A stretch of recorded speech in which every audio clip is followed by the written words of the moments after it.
2 explosions survenues quasiment sur la chaussée, l'une à 100 mètres du commissariat de sécurité publique du 2e arrondissement et la deuxième également à une centaine de mètres du centre de secours des sapeurs-pompiers de Mokolo. On se serait attendu à ce qu'une opération coup de poing mette fin à cette occupation anarchique qui ne cesse de prendre du galon. Que non. Effectivement, c'est grave. Mais pour nous, nous pensons que le problème est lointain. Il faut commencer par la base.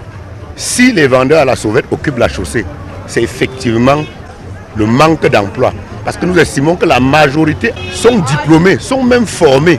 Eux-mêmes ne viennent pas parce qu'ils veulent. C'est la pitance, n'est-ce pas, journalière qui les fait, n'est-ce pas, venir sur la chaussée.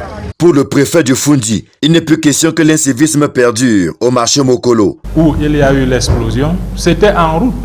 Et les 3 victimes étaient en train de regarder des marchandises pour acheter. Et c'était en pleine route. Nous avons demandé que les commerçants, les vendeurs ambulants gagnent les espaces prévus pour le commerce.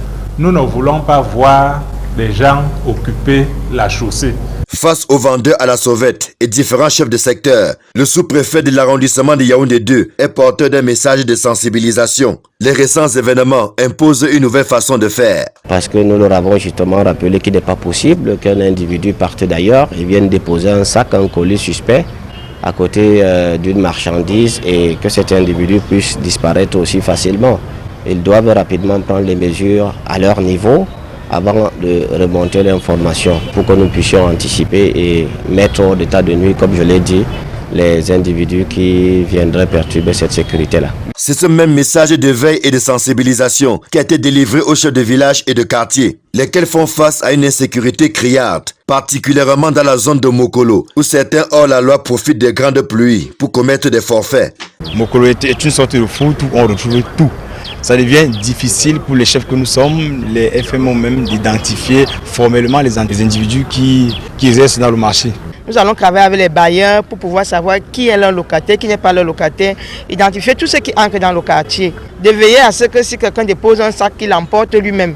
C'est-à-dire que lorsque quelqu'un dépose un sac, que ce soit signalé, parce que c'est ce que nous vivons en ce moment. Mais il n'est pas question de baisser les bras, malgré les menaces de toutes sortes. Aussi, les chefs doivent-ils jouer leur partition en parfaite synergie avec les autorités administratives et de maintien de l'ordre, afin que la paix règne à Mokolo et dans l'ensemble de l'arrondissement de Yaoundé 2. Nous avons invité les chefs des différents quartiers à se rapprocher régulièrement de l'autorité administrative pour remonter toutes ces informations dites d'intérêt en vue d'améliorer la qualité de la sécurité de nos populations. C'est vrai, il y a quelques défaillances observées, nous leur avons fait part de cela. Nous envisageons organiser régulièrement des réunions au moins mensuelles avec les chefs des différents quartiers de l'arrondissement. La lutte contre le désordre urbain, l'incivisme et l'insécurité est un combat de longue haleine. Elle nécessite plus que par le passé l'implication de tous. Les événements douloureux de Mokolo rappellent combien il est urgent d'agir.